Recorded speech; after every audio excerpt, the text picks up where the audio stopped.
السحر. نعم، ما سمعتموه صحيح. حتى اللاعبين أو المدربين والفرق يكون لديهم اعتقادات بأن السحر سيمكنهم من الفوز. وفي هذا الفيديو سوف نستعرض لكم أقوى 10 مشاهد والتي حملت سحرا أسودا من اللاعبين داخل الملعب.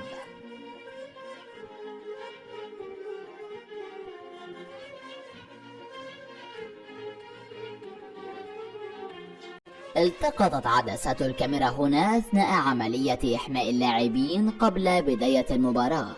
هذا اللاعب وهو يقوم بشيء غير مفهوم قبل دخوله الملعب، ويقوم برش شيء ما بأرضية الملعب بعد دخوله.